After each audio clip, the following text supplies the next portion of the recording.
Hello and welcome back. This is part 2 of moral relativism.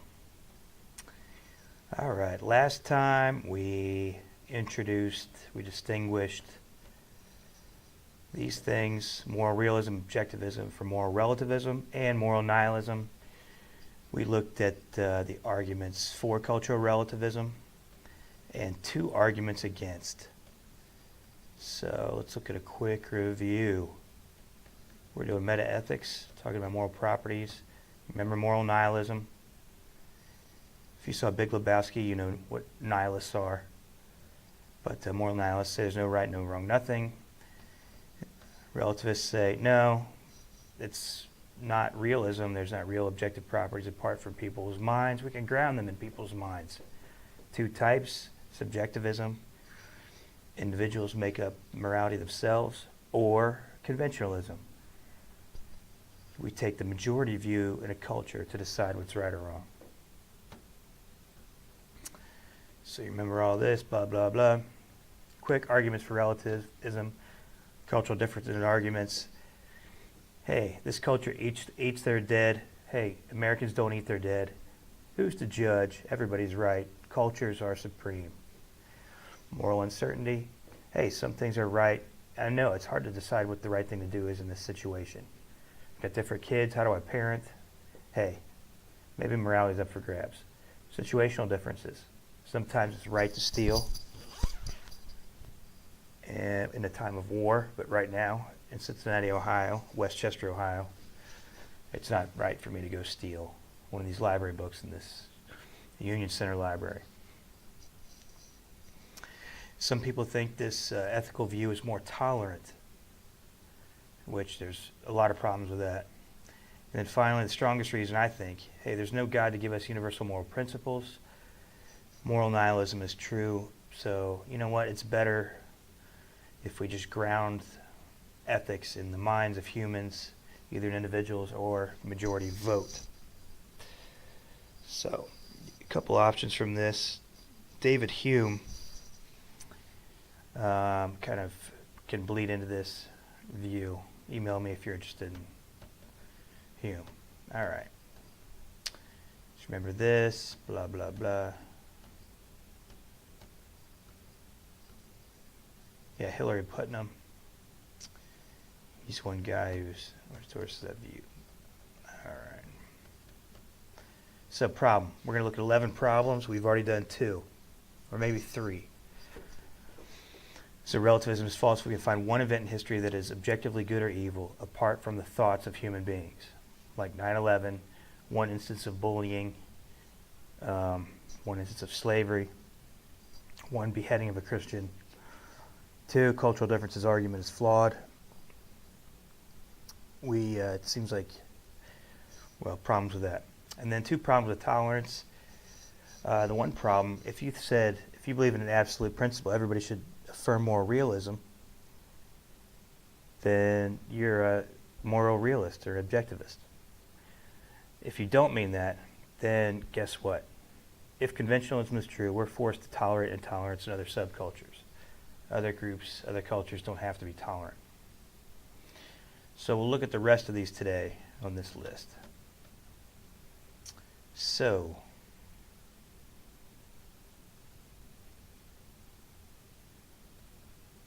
okay. So I think we already did this. Yeah, the culture relativists cannot complain about other cultures' moralities. Hey, that's how they do it over there.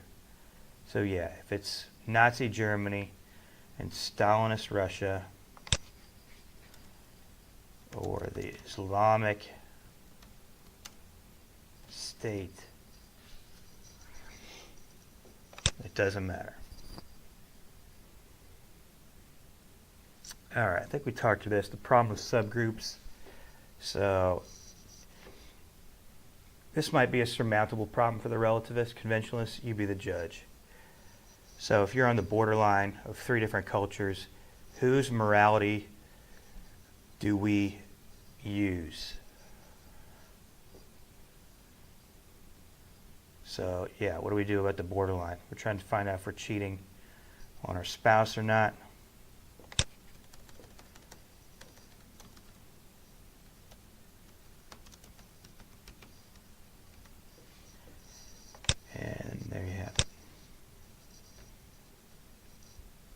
All right.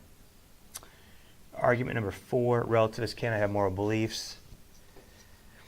This argument says, yeah, if you believe something and you utter a proposition, I believe the female circumcision is wrong, or that female genital mutilation is wrong, it really does seem like you're not just saying, I believe it's wrong for me.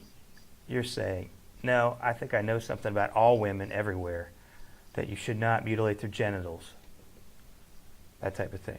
Or if you say, I believe that America-style slavery is wrong, it seems like you're saying, you know what, not just for me, but I actually think that people should not be enslaved based on race or culture or economic class or anything. Does that make sense? Try it with a moral belief and look at your claim and ask yourself, am I just saying this is how I think it should be in America? Or this is just what I believe? Or are you actually saying, you know what? Even in the movies, I don't think Anakin should betray the Jedi Council and slaughter younglings with his lightsaber. That something's morally wrong with that. All right? So, yeah, I think what you think about the conventionalist subjectivism, it's very difficult for ethics to work in movies like the Marvel Universe. I just saw Thor Ragnarok yesterday, and on that movie, slavery is wrong. But how does that make sense?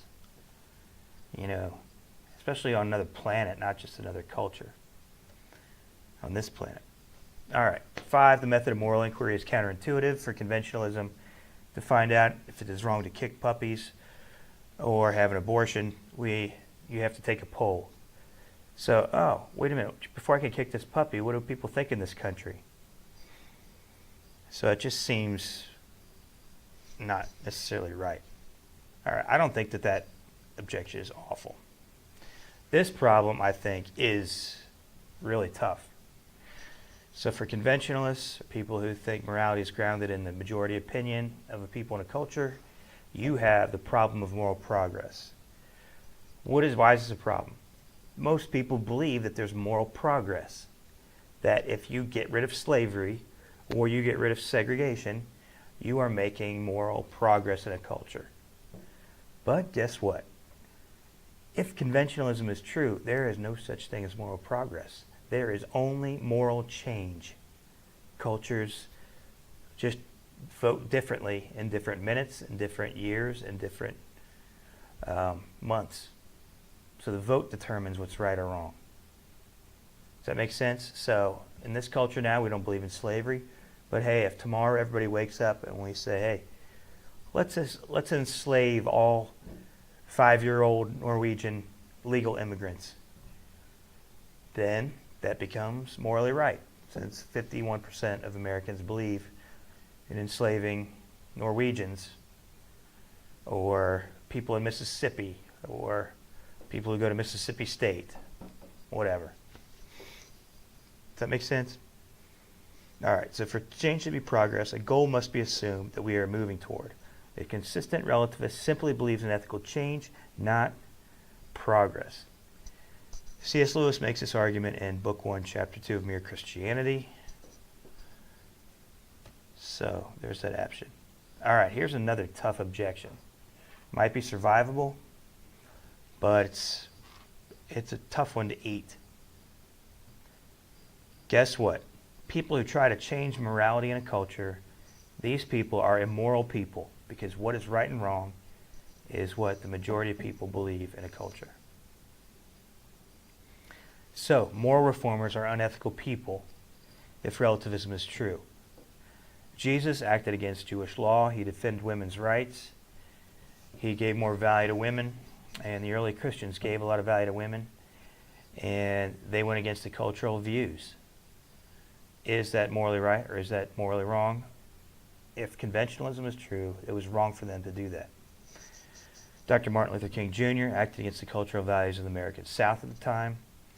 in trying to, in the civil rights movement. Benjamin Rush, key founding father, founded the first abolitionist society. But hey, Mr. Rush, who are you to judge? 51% of people in the culture think American-style slavery is okay. So you're immoral if you try to change things. William Wilberforce, British guy, he was an abolitionist. Yeah, you can watch his movie, Amazing Grace, William Wilberforce story, fighting against slavery. The question is, wait a minute, are you willing to eat this? This is a big problem if you're going to be a conventionalist. So this is something you have to eat. Cultural relativists have to tell William Wilberforce he was wrong to work to abolish the slave trade in Great Britain. So yeah, are you ready to eat this? What's the problem? You know what? Most of our guts were like, dang it, anybody who did something to try to end slavery was doing the morally right thing. So any philosophy that goes against what we think we know about moral reformers, that philosophy has to be false. All right. International Justice Mission. Check out this organization if you don't know it. I've seen met the leader Gary Haugen. But these guys for the last 20 years have been going around the world, not just America, but India, Thailand, Cambodia, and they've been collecting evidence and presenting it to the doorsteps of law enforcement. And so law enforcement can go bust these people in sex slave trade.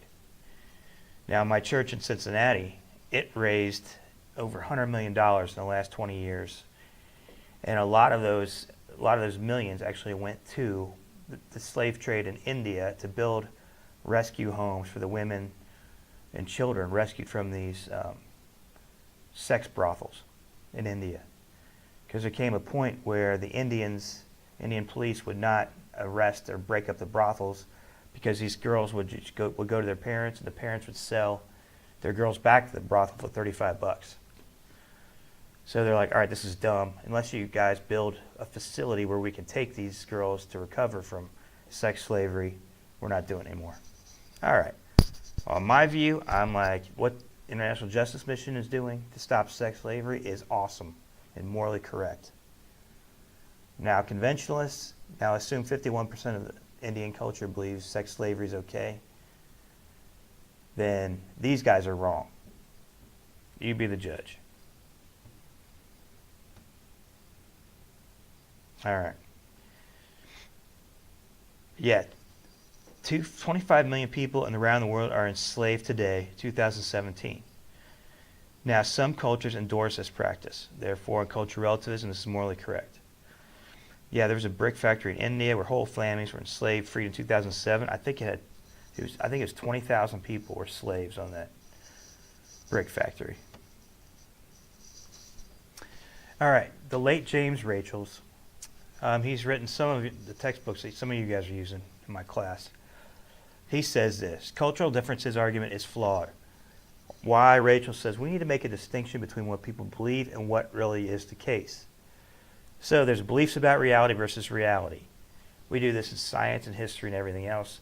Just because somebody believes something doesn't create reality. So I can believe George Washington was an alien and E.T. was his little brother, but that doesn't create reality. All right, second, it doesn't follow from disagreement about reality that there is no objective truth. So yeah, this culture believes you eat the dead, this culture believes you don't eat the dead, but that doesn't mean there's not a truth of the matter. This culture believes in sexual slavery, this culture doesn't, so there's no truth of the matter. No, maybe one culture is insane and just got it all wrong and have been passed down these false moral beliefs. All right? So most people think that, guess what? All of us have false beliefs. And yes, whole cultures have had popularly false beliefs in history. So to give supreme reign to the vote of a culture is not appropriate. All right, so these are more arguments against the cultural differences arguments. The disagreements are often exaggerated. So high, wide spread, and deep is the disagreement. Now, one thing is, it might just simply be a disagreement about the non-moral facts. So, maybe one culture disagrees about man-made climate change with another culture.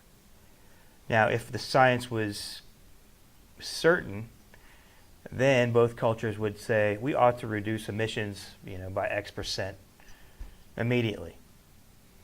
Okay?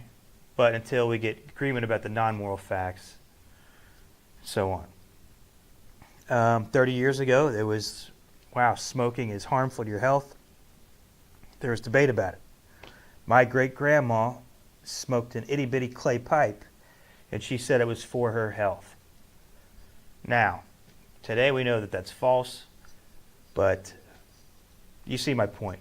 When the science is inconclusive or the historical facts inconclusive, like we jump the gun, then we might not have as big a disagreement as possible between cultures. Also, what would disagreement about basic moral matters prove? People may simply be ignorant of reality. So, if, for instance, people disagree about the year of George Washington's birthday, does that mean that there's no truth of the matter? No. If you want to look at Book 1, Chapter 2 of C.S. Lewis's Mere Christianity, he develops this a little bit. So, all right, hope this makes sense. Some cultures can be dead wrong. So, the Islamic State, I think, is dead wrong about thinking it is moral and that God wants them to behead Christians and Jews. I just think that that's absolutely wrong. And that culture has just lost it mentally. Or, had false beliefs, rather. All right, the argument from situational differences is flawed. So this goes against the argument for conventionalism based on, sometimes I steal things. Sometimes I steal baby formula from the CVS in the time of the zombie apocalypse, but right now, in a time of normalcy, I'm not going to steal it. It's morally wrong. So on. So, correct. If we look at this, absolutism is very rare in ethics. So some Kantians or absolutists, that type of thing. This is the view that moral rules or principles have no exceptions and are context independent. Now, most people think that that's false or very rare with our moral rules. So stealing is always wrong. An objectivist or a moral realist can maintain that stealing is wrong unless another moral rule supersedes it. So in the wake of Hurricane Katrina, it might be okay to steal baby formula from a vacated CVS store in order to keep your baby alive. Why? Because you have a higher moral value. Keep your baby alive from unnecessary death when you can walk to the deserted CVS store and get some powdered baby milk, Similac, or whatever the heck the kids are drinking these days. All right. So this goes on from the first problem with conventionalism of one event. Most people actually think, there actually is one absolute more universal truth that all humans should obey. Like, you should not eat your children at a time of plenty. So, there are absolute moral truths, maybe at least one. If you're going to be a cultural relativist, you need to ask yourself if there isn't one absolute objective truth that holds across all cultures and all time periods, no matter what people think. It can be one value, act, or moral rule. One value of, you should, being courageous, or be generous, or one kind of act, discipline your children, love your children, don't eat them. Or one moral rule, don't barbecue your children as a punishment and feed them to your neighbors. All right, sound good? Philosophy for Dummies. If you look at Tom Morris's book, there's some good examples on page 90. All right, I don't think I had this in the list. Now this is big and it relates to the rest of our class. If conventionalism is true, then there is no ethical debates. Ethical debate is a joke. Because ethical debate assumes there's a truth of matter to discover. That's why one guy says, well, I think this because of this and this and this. The other person says, well, I think this because of this and this and this. And you fight it out about global warming or infanticide or sexual slavery or the size of government or whatever. problem is, wait a minute, that doesn't make any sense. Ethical debate assumes there's a truth of the matter that we're trying to discover.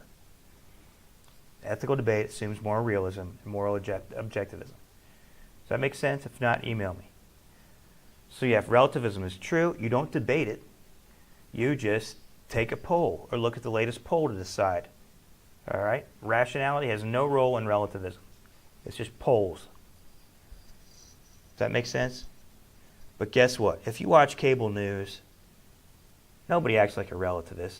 Otherwise, they just say, shut up, go look at the poll. Is abortion wrong? Shut up, look at the poll. No, they argue for the personhood of the fetus, or the fetus is not a person. And so we're looking for reasons to believe X is right and X is wrong. Does that make sense? Also, nota bene, we are going to assume that relativism is false after this session. It might be true, but if it is, we're going to assume it's false. Because if it is true, we just take polls and not discuss anything. All right, the late Louis Poyman, he argued this, that you know what? On my view of rationality, Louis Poyman speaking, it's stupid to be a conventionalist. If you have to choose between the two types of relativism, why would you enslave yourself to 51% of a culture? Maybe a bunch of them are deplorables or dumb people. You know, you might think, yeah, you know what, 80% of my culture is deplorable. So why would I enslave myself to the majority of what these clowns think? I'm going to be a subjectivist. I'm going after my own morality. Every individual on the planet makes up right or wrong by his or her own beliefs. All right, does that make sense? All right, so yeah, think about it. If you're Hillary Putnam, you're a naturalist, you're like, nihilism's awful. I got to choose a form of relativism. Would you choose conventionalism, follow the herd, 51%, or would you go by yourself? Excuse me. Sorry about that. In Poyman's textbook, How Should We Live? I love it. I used that for years. 2004, Wadsworth Cengage. How Should We Live? Louis Poyman uses a Ted Bundy story to prove that account. We'll look at that in the following section. So let's look at Ted Bundy's fictional argument, and let's look at the other type of relativism, subjectivism. Wait a minute. Did I put this on the list? I don't have it on the list.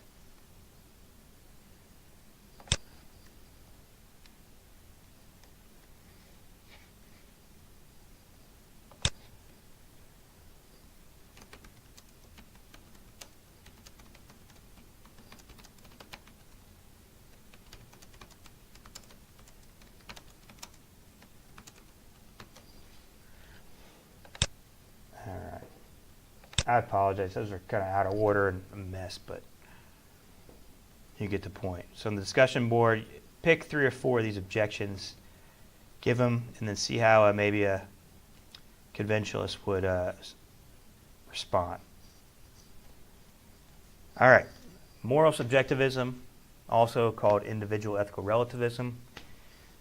There we have Adolf Hitler, and Jeffrey Dahmer, Ted Bundy, and Joseph Stalin. Guys who all killed more than one people. All right, so the definition of this view: moral subjectivism, individual ethical relativism. The individual is the measure of morality, not the majority of people in a culture. Moral statements are not objectively true or false. Morality is true for me, true for you. Your moral beliefs determine what's right and wrong for you. So why subjectivism? Some arguments. No metaphysical anchor can be found for any objectivist or moral realist ethical theory. Reason doesn't work, so Kant, Mill, Bentham, you guys are wrong. God doesn't work because God doesn't exist. So guess what? Let's just ground it in beliefs. It's the best thing we got. Or feelings or moral sentiments. Culture is just as problematic as a ground for ethic. You saw the 12 problems we just mentioned. So right and wrong for subjectivists depend upon an individual's thoughts and feelings. All right, Ted Bundy. Check that out, this documentary. It's interesting. Focus on the Family's James Dobson's interview with him in 1989. And he talked about how pornography helped his slide into evil. And for him, it was a slippery slope into raping and killing women. But anyway, Google James Dobson's interview, Ted Bundy, 1989. All right, let's look at this paraphrase, Poyman's paraphrase of Ted Bundy's argument. This is supposed Ted Bundy speaking. Quote, "Then I learned that all moral judgments, or value judgments, are subjective, and that none can be proved to be either right or wrong. I even read that somewhere that the Chief Justice of the United States had written that the American Constitution expressed nothing more than collective value judgments. Believe it or not, I figured it out myself. What apparently the Chief Justice couldn't figure out for himself. That if the rationality of one value judgment was zero, multiplying it by millions would not make it one whit more rational. Nor is there any reason to obey the law for anyone like myself who has the boldness and daring, the strength of character to throw off its shackles. I discovered that to become truly free, truly unfettered, I had to become truly uninhibited. And I quickly discovered that the greatest obstacle to my freedom, the greatest block and limitation to it, consists in the unsupportable value judgment that I was bound to respect the rights of others." I asked myself, who were these others? Other human beings with human rights? Why is it more wrong to kill a human animal than any other animal, a pig or a sheep or a steer? Is your life more to you than a hog's life to a hog? Why should I be willing to sacrifice my pleasure more for the one than the other? Surely you would not, in this age of scientific enlightenment, declare that God or nature has marked some pleasures as moral and good and others as immoral or bad. In any case, let me assure you, my dear young lady, that there is absolutely no comparison between the pleasure I might take in eating ham and the pleasure I anticipate in raping and murdering you. That's the honest conclusion to which my education has led me, after the most conscientious examination of my spontaneous and uninhibited self. All right. So what's his point here? Bundy asks why he should care about the U.S. Constitution when it is not founded on any reality in the minds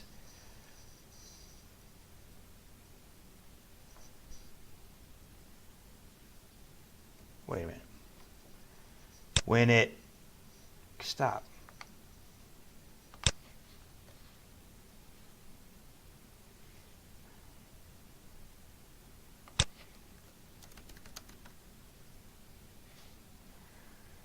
Bundy asks why he should care about the U.S. Constitution when it is not founded on any reality other than the minds and beliefs of the many American jurists. It is just the judgments of a bunch of irrational men inventing morality and calling it law, or the U.S. Constitution. So if you're a rational person, you would ignore the irrational whims of the herd and follow their own morality. In other words, become subjectivists. So think about the NBA or NFL or football, basketball. You have all these rules. You know, you can't foul. You can't have 12 men on the field. You can't do this and that. These are all the rules of the game. But that's all they are. They're rules of the game. It's not morally wrong to go off sides, false start, okay, or commit a foul in the paint. It's just not according to the rules of the game. So what Bundy's saying, this relativist view, guess what the U.S. Constitution and the Bill of Rights are? These are just the rules of the game of don't go off sides, or don't hit with your head, or no unsportsmanlike conduct, the right to bear arms, or the right to private property rights. Does that make sense? So Bundy's saying this whole Constitution, this whole law, this is just a joke. And if you multiply one person by 1,000,000, it's still not any more rational. So forget it. I'm going with my own morality, and I'm going to become a serial rapist and serial killer. Does that make sense? So the rejection of natural law theory, which is moral realism, moral objectivism, and was the foundation, philosophical foundation for this country, as enshrined in the Declaration of Independence. This was in full sway when President Woodrow Wilson and many other progressives from the end of the 19th century, the collective vote decides morality. There are no inalienable rights from God. So the progressive movement, so some on the left, they have this philosophical foundation for getting rid of natural law theory. Also, unless there is a divine creator to make people precious, the claim by Genesis and by Jesus, why should Ted Bundy care about other human beings above other animals? There's no reason. All animals have pain, so why not hurt women if we're going to hurt pigs? To favor humans is to be a speciesist. And this is Peter Singer's argument. Hey, there is no God. Humans just evolved like every other animals. Every species is different, has some traits that are good and bad. So why should we say reason or rationality or the ability to do science makes humans better? Maybe holding your breath for an hour under the ocean, maybe that's better. Maybe those animals should rule the world. Or being the slowest animal. Who are you to judge? Or being able to survive a nuclear holocaust like cockroaches. All right. It's problems with moral subjectivism. Number one, we can't complain about the moral values of people like Ted Bundy. So to be immoral on subjectivism is just to act against your own morality. That's the only way you were wrong. So for Jeffrey Dahmer to act against his own ethical values, that's unethical. Individuals create their own morality. We can't critique another's view. Everybody's right. So moral debate is meaningless, again, on moral subjectivism. It's dumb. Mother Teresa is just as moral as Ted Bundy if they follow their own ethical codes. So she chose life of celibacy to get married to Jesus and go help the poor and sick in Calcutta, India. Ted Bundy was a serial rapist, serial killer. And as long as they're following their own ethics, they're just as moral. But guess what? That seems not to be right at all. Seems like Ted Bundy's ethics is just a mess. And he's got reality wrong. Mother Teresa's got ethics right. Third, moral subjectivists can't have moral beliefs. To have moral beliefs seem to say that an individual assumes that certain things are true of reality. So just try this out yourself. Just say, when I think that female genital mutilation is wrong, am I just talking about myself, my own beliefs, or am I actually talking about all women?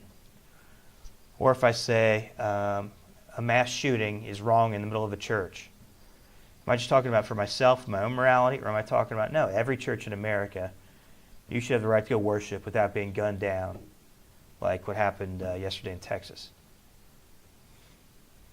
All right? So analyze your moral beliefs. Fourth problem, the problem of moral inquiry. To find out if something is right or wrong, I'm trying to decide if I kick this puppy or not. Well, whether that's right or wrong just depends on what I think. So I have to ask myself, well, what do I think about kicking puppies? You know what, today I think kicking a puppy and launching it across this Yugo is a good idea. So then I kick the puppy. Tomorrow my beliefs might change, so I won't kick the puppy. All right, someday after the semester's over, or now, I like Tom Morris. He was a professor at Notre Dame, and he took his Philosophy 101 course and boiled it down and put it in this book, Philosophy for Dummies. So students, I usually recommend this book. It's not required, but they really like his quick summaries of all these issues. He's much more accessible than Rachel's and Boss and Poyman and the like. Now, he is a Christian and a moral realist objectivist, so he mocks both forms of relativism. So you can critique him on that. Like, maybe we should not mock any views. If it's true, it's true. We shouldn't make fun of it, but you be the judge, read his view. Some further problems with subjectivism, it leads to moral solipsism. We're just reporting the contents of our own minds with regards to moral beliefs. We only report our own moral beliefs and status. But remember, it seems like, no, we do have moral beliefs that spread to everybody. Poyman says subjectivism is actually incoherent. Moral debate is meaningless as well. You can't argue if something is right or wrong. On subjectivism, our own view determines what is right or wrong. So moral discourse and debate, which assumes we are trying to find the truth together, is incoherent. So on cable news, you have two people of a different view debating. If conventionalism is true, they fight about the polls. What did the polls say? If subjectivism is true, they each state their view, and then we turn off the show. It's done. But see, no, humans assume, you know what, there's probably truth of the matter. We should argue it out to try to find it. All right. So think about it. Are you really a relativist? Maybe half of you thought you were a relativist, but once you look at the problems relativist has to eat, 99.999% of my students are like, all right, I'm not a relativist. Though I do know some relativists, so you might exist. So read this argument. Premise 1, respect for persons requires that everyone has a right to his or her own opinion. Premise 2, therefore it is wrong and permissible to try and force someone to change their opinion. Premise 3, arguments can force someone to change his or her opinion. Premise 4, therefore it is not more possible, in other words, impermissible to argue against someone's opinion. Premise 5, if it is not possible to argue against opinion, then it must be true. Conclusion, therefore, if someone holds some belief, then due respect for that person compels us to say that belief is true for that person, even if it's not true for me. All right. Was that kind of an argument you had in your mind? That's a bad argument. Ask yourselves what premises are questionable in the previous argument. Freeze it. Throw that on the discussion board if you want. All right. To review for finals, reread the document I wrote, the summary, be able to define the big views, moral realism, moral nihilism, and the two forms of moral relativism, conventionalism, subjectivism. Know the metaphysical debate about moral properties, what goodness and evil are, rightness, wrongness. Know the reasons why people are driven to adopt the form of relativism. Know all the critiques of cultural relativism. Be able to explain a few of them as well. I encourage you to try these out on your friends. They might think they're relativists until you give them the problem of moral progress, or the moral reformer's dilemma, or the ethical debate is meaningless, argument against conventionalism, or Louis Poyman's argument, it's stupid to be a conventionalist. All right, try them out, see what works, doesn't, report on the discussion board to us. All right, you want to pause it, reread Tom Morris, so on. All right, we're going to look at some other distinctions here that might relate to this issue. We're going to look at tolerance, classical tolerance, and contemporary tolerance. And we'll talk about radical postmodernism. Now, here are some guys. I taught a class at church at a coffee shop, the Red Tree Cafe, with my friend Michael. And we used this J.P. Moreland book. What I like about it, he describes scientific atheism, naturalism. He describes personal theism, mainly Christianity, just the worldview that believes in a personal loving God. And then postmodernism, the view that everything is relative. There are no universal truths or meta-narratives. So he works through these three religions, worldviews, and it's good. Ravi Zacharias is another big worldview guy. And if you want to kind of get a grip on worldviews, read Ravi Zacharias, J.P. Moreland, and you'll be better for it. Now, they distinguish between classical tolerance and contemporary tolerance. And this is part of the confusion behind, I think, the argument for relativism from tolerance. All right, this distinction he makes, Kingdom Triangle. You can look him up at jpmoreland.com. Classical tolerance. A person holds her views as true and her opponents as false. She still respects her opponent as a person. Contemporary tolerance. A person believes that all views are equally true. No person can judge another person's view as wrong. All views are correct. Does that make sense? Can you think of times where you thought that or believed it? So this was actually in Walthall, Mississippi, at a conference, I think 2014. David Chalmers, famous philosophy of mind guy. My friend David's firstborn. And there's me in the cap in the Thinker's Post. There you have it. All right. On classical tolerance, people can do what they can to convince people of different beliefs that some things are more reasonable to believe than others. This would include argument persuasion. So yeah, ethical debate, we're trying to debate about the truth of some issue, whether or not we should have capital punishment, or so on, or heavier taxation. So you have different people in Congress or on the news debate this because they're trying to find the truth together. Or you might be working through some issue in a class or within your family, or with your spouse or significant other, or your group of friends. What should we do about Larry, who owes us money? Or what do we do about Susie, who's mean to everybody, brings everybody down? You're debating to find the truth, but if relativism is true, you take polls, or subjectivism, you should ask each individual. Yeah, contemporary tolerance to attempt to persuade someone to believe something differently is immoral. So classical tolerance, you respect others, and you try to convince them with rational argument. So yeah, you could talk about politics and religion and use rational arguments to try to persuade each other. This happens in philosophy departments all the time. Some clown comes in, gives a talk, everybody disagrees with them, hammers them hard with questions. Then everybody goes to the bar and has a beer afterwards. And yuck it up, have a good time, even though everybody totally disagrees about everything. Now sometimes some people convince people of different points in philosophy talks. So yeah, there is some movement. And yeah, sometimes people have big epiphanies. They read some argument, they're like, whoa. Like Kant reading Hume. He woke me out of my dogmatic slumber, just like Nietzsche said, how to philosophize with a sledgehammer. Some people shock us out of our own views. So contemporary tolerance, it's immoral to try to persuade somebody. All right, does that make sense? Think about examples of both types of tolerance. Which view do you think we should adopt? Classical tolerance, there are truths, some of us are wrong. Contemporary tolerance, nobody's wrong. Everything's relative, everybody's right. So, Ravi Zacharias, this guy's born in India. Yeah, he's one of the best storytellers I know. If you want to learn Christianity and see how it is distinguished from other worldviews, Ravi Zacharias is a great guy.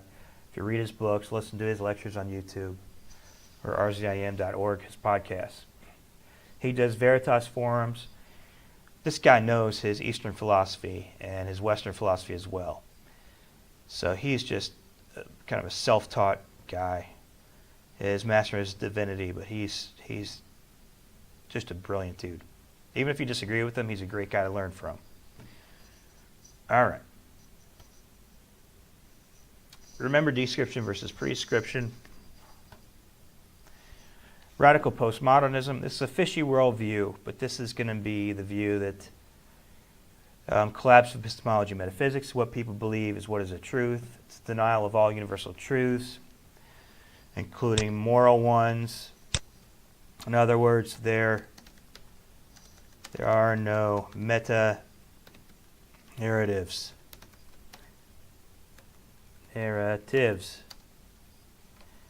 So you'll hear people on TV, oh, this guy's spinning out this narrative. The Trump camp is spinning out this narrative. The Clinton camp is spinning out this narrative.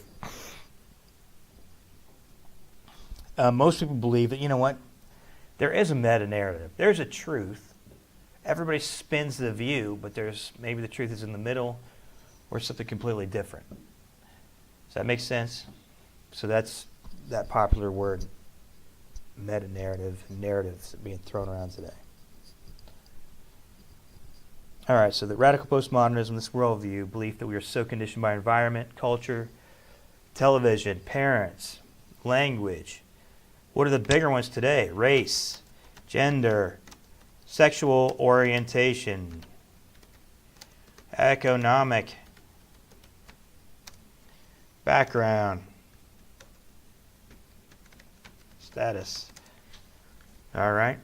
So postmodernists are going to reduce everybody to race. You're just a white male, rich male, pushing your white supremacy on us. All right, that's your narrative from your white perspective, your narrative from your female or male perspective, or your heterosexual perspective or gay perspective, whatever. Rich perspective, poor perspective. So these guys say you can't get the truth even if it existed, because we're all brainwashed by our DNA, our race, and so on.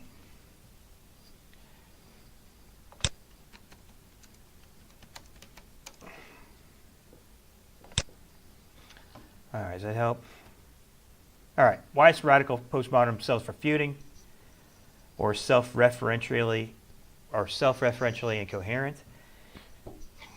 It's because the philosophy itself is a meta-narrative. And you can't say all meta-narratives are false except this meta-narrative. That's self-refuting. Just like saying I cannot utter a sentence of English.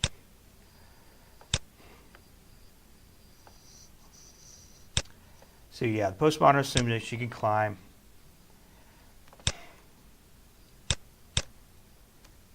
So there are no meta-narratives except this meta-narrative.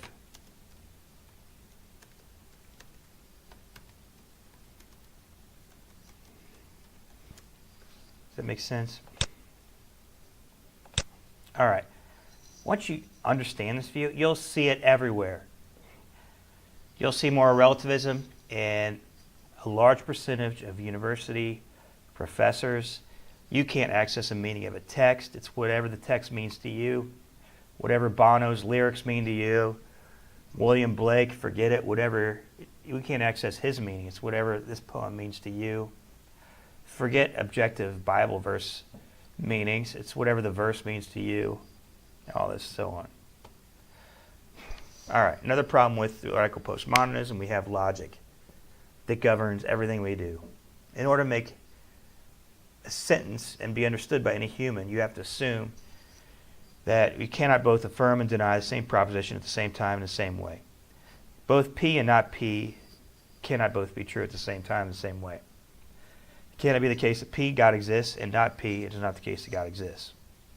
All right? So on. All right. Someday, please email me and discuss philosophy with me until I am incontinent, or incoherent or dead. So yeah, email me my Gmail anytime and let's talk about any of these issues, especially if you read some Lewis, or you find objections, better arguments for relativism, or better arguments against relativism.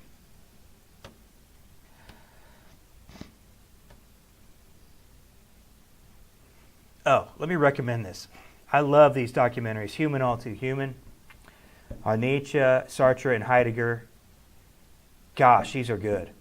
And Sartre, with his relativism, and he saw the contradiction in his own life. Jean-Paul Sartre, I don't think I mentioned this. But Sartre believed Marxism.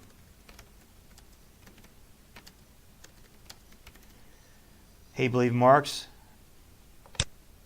believed Marx was right, but on Sartre's view,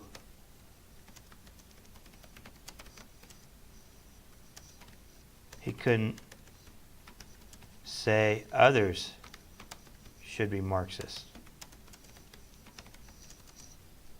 And this messed him up.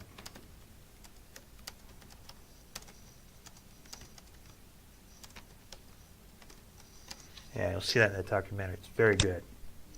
I think. I could be wrong. Also, don't forget all semester, the rest of your lives, the Stanford Encyclopedia of Philosophy. A lot of top-notch scholars have written articles. Internet Encyclopedia of IEP also is very good. So, some articles are better than others, but forget that. That's just good enough, and usually has top scholars on each field write these articles, so you can see who you need to read on and so on. Please feel free to read this stuff and email me about whatever in the next 20 to 40 years I'm alive. All right. Look at this Christian video by Greg Kokel, Veritas Forum. And Christian philosophers write a lot about this relativism and tolerance, since postmodernists and scientific atheists, naturalists since relativism is espoused in these worldviews oftentimes, not always, well, always in postmodernism, they believe that they have to show that that's false to make a worldview that endorses moral realism intellectually credible. So these guys are always arguing against moral relativism. Yeah, Planning at Notre Dame, Swinburne at Oxford, Dallas Willard's, he died a few years ago, was at USC. Peter Kraft, he's at Boston College. William Lane Craig, my old professor at Biola, and also we were colleagues at Houston Baptist University together. Ravi Zacharias has his ministry out of California. J.P. Moreland, my old professor at Biola University. Talbot School of Theology. That's all she wrote. Sound good? All right. I'll catch you guys later. Today is Monday, November 6, 2017, and I'm broadcasting live from the Union Center Library. Hey, guys, email me if something is horrible in this lecture, if my cough was so loud it traumatized you, or if I'm dehydrated, need to be doing shots of water, too loud, too soft, too rambly. You tell me. All right. I'll see you guys. Bye.